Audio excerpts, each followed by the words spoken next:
मैं डॉक्टर देवेंद्र कुमार मिश्र, सहायक professor, GLS college, Majhaulia, West Champaran, department of Bihar. बच्चे, आज हम सेकेंड वर्ल्ड वार यानी द्वितीय विश्व युद्ध के विषय में आप लोगों से चर्चा करेंगे।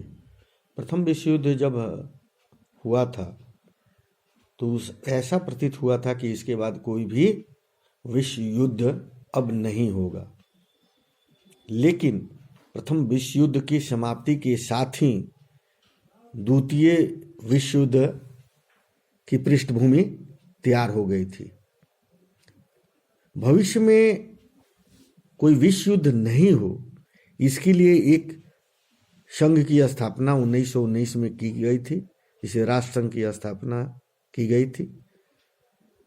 परंतु 1914 से 1918 के बीच में जो प्रथम विश्व युद्ध हुआ और उसके पश्चात राष्ट्र संघ की जो स्थापना की गई, उसका उद्देश्य था कि भविष्य में कोई विश्व युद्ध न हो। परंतु ऐसा नहीं हो सका और 1939 में द्वितीय युद्ध प्रारंभ हुआ, जो 1945 तक चला। और उसकी विभीषिका जो जापान पर, हिरोशिमा और नागासाकी पर जो बमबारी की गई, उसका प्रभाव आज भी हमें देखने को मिलता है। वहाँ जो नए बच्चों का जन्म होता है वो पूर्ण रूप से स्वस्थ नहीं रहते। प्रथम विश्व युद्ध की विभीषिका से त्रस्त होकर तथा भविष्य में इसे रोकने के लिए 1919 में राष्ट्र संघ की स्थापना की गई थी, परंतु यह द्वितीय विश्व को रोकने में पूर्णतः विफल रहा। 20 वर्षों की छोटी अवधि में ही दूसरा विश्व युद्ध हुआ, जो पहले से भी अधिक प्रलयकारी था। इस युद्ध के अनेक कारण प्रथम विश्व युद्ध के कारणों से मिलते जुलते। 1939 की स्थिति 1914 से बहुत अधिक भिन्न नहीं थी।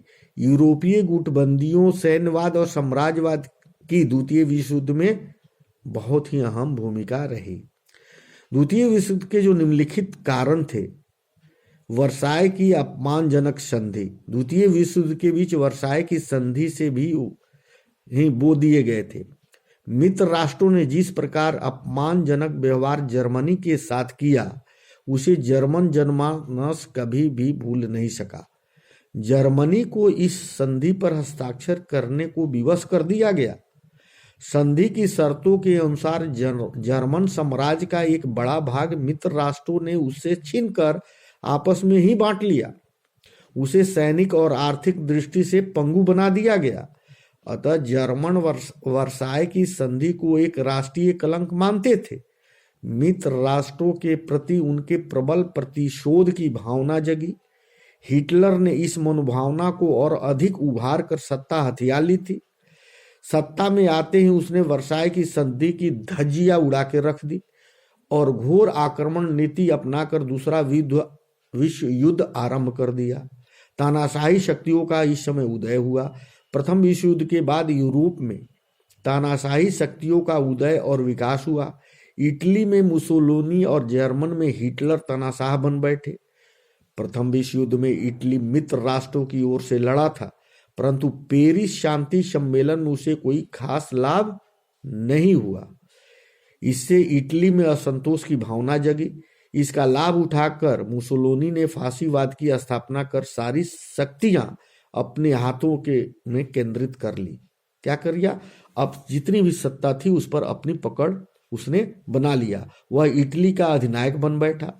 यही स्थिति जर्मनी में भी थी। हिटलर ने नाजीवाद की स्थापना की तथा जर्मनी का तानाशाह बन बैठा।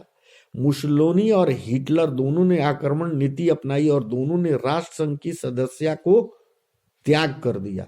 राष्ट्र संघ सदस्यता से अपने आप को बाहर कर लिया, अपनी शक्ति बढ़ाने में लग गए।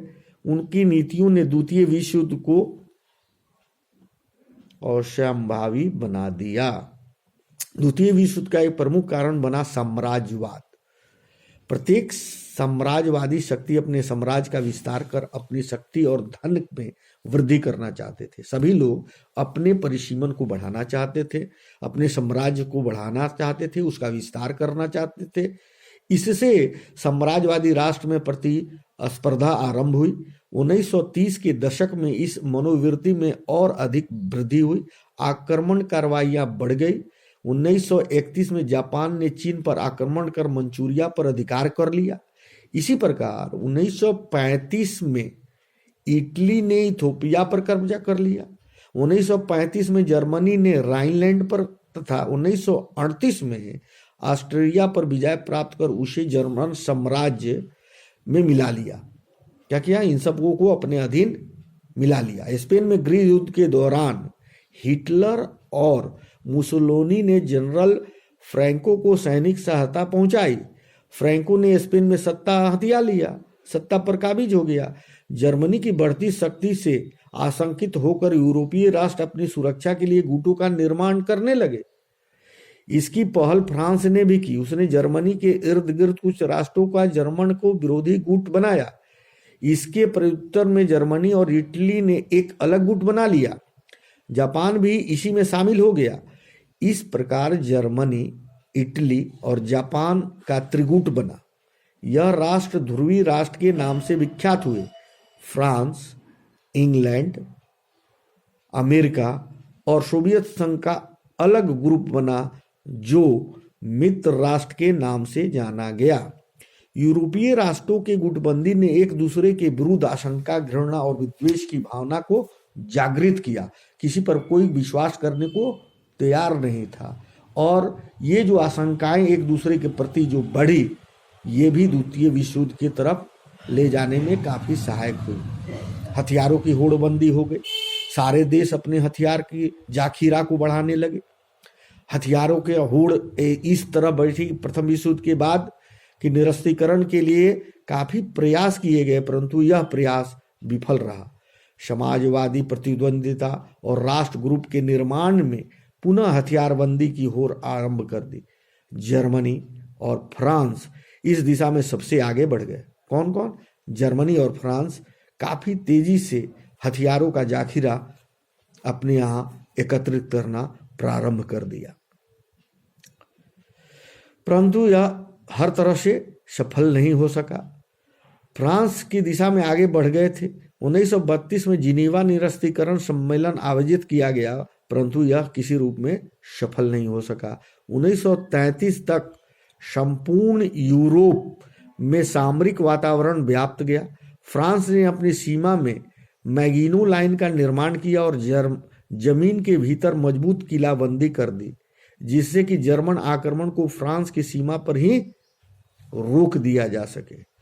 इसके जवाब में जर्मनी ने अपनी पश्चिम सीमा को सुदृढ़ करने के लिए सीजफ्रेड लाइन बनाई।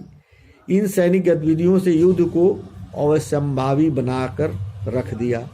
विश्व आर्थिक मंदी का भी प्रभाव द्वितीय विश्व युद्ध पर पड़ा। 1929-30 की विश्व आर्थिक मंदी ने भी द्वितीय विश्व युद्ध में बहुत काफी योगदान दिया।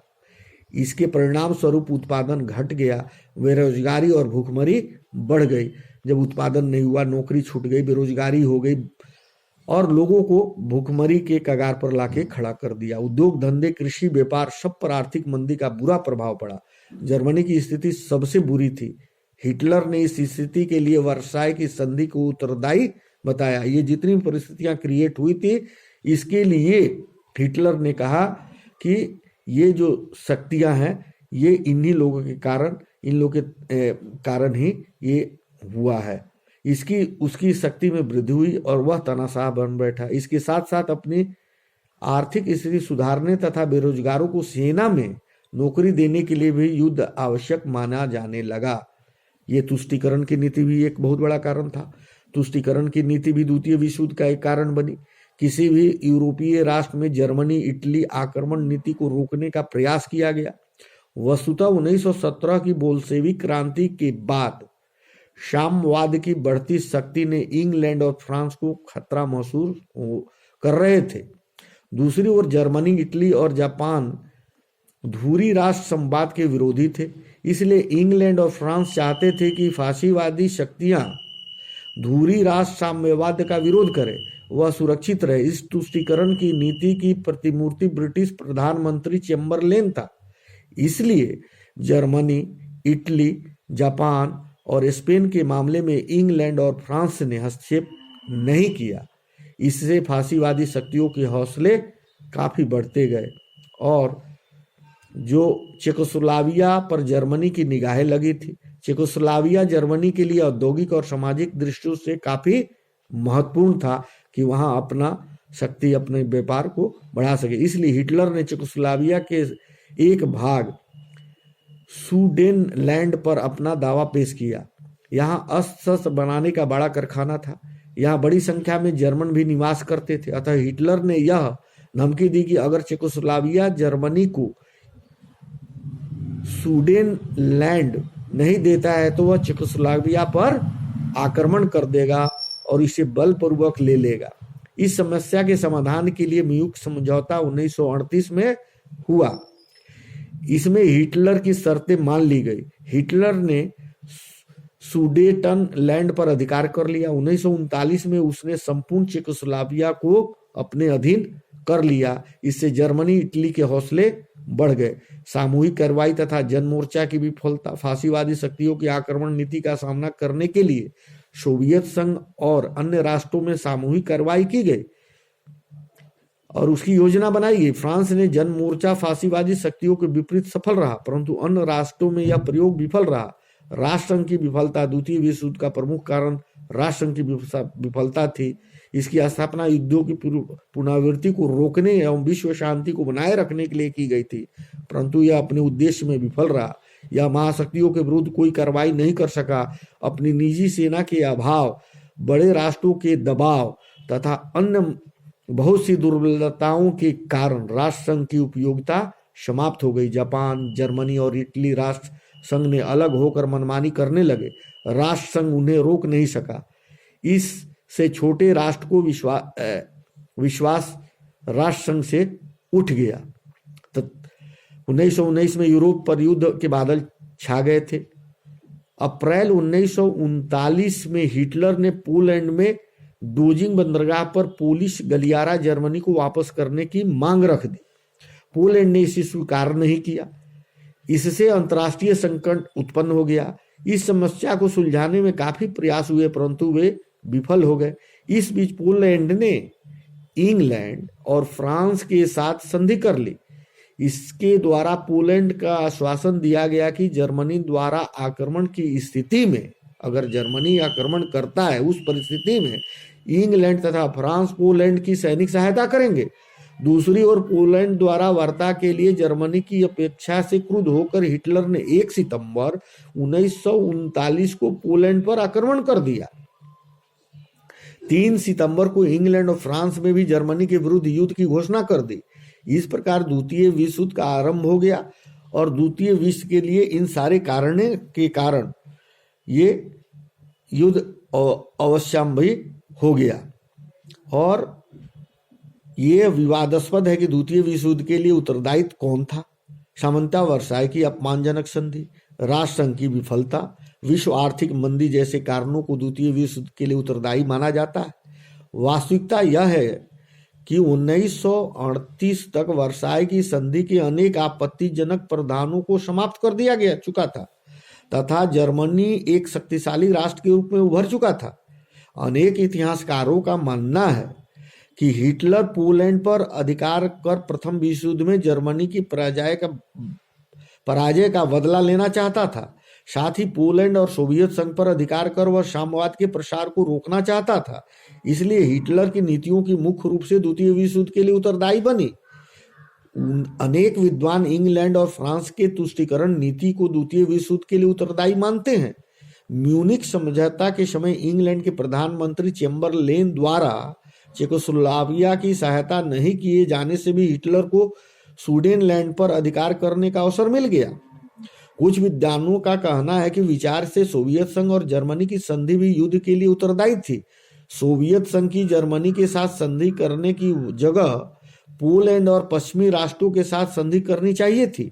इससे भी भयभीत होकर हिटलर शांति व्यवस्था को भंग करने का प्रयास नहीं करता। इस प्रकार द्वितीय विश्व युद्ध के लिए हिटलर के अतिरिक्त इंग्लैंड, फ्रांस और सोवियत संघ की प्रत्यक्ष अथवा अप्रत्यक्ष रूप से उत्तरदायी थे। फिर भी अधिकांश इतिहासकार हिटलर और उसके नाजीवाद को द्वितीय विश्व युद्ध के लिए उत्तरदायी मानते हैं। अब ये आरंभ कब से हुआ और इसके परिणाम क्या हुए, इन सब विषयों पर हम अगले व्याख्यान में आप लोगों से चर्चा करेंगे। आज बस इतना ही। धन्यवाद।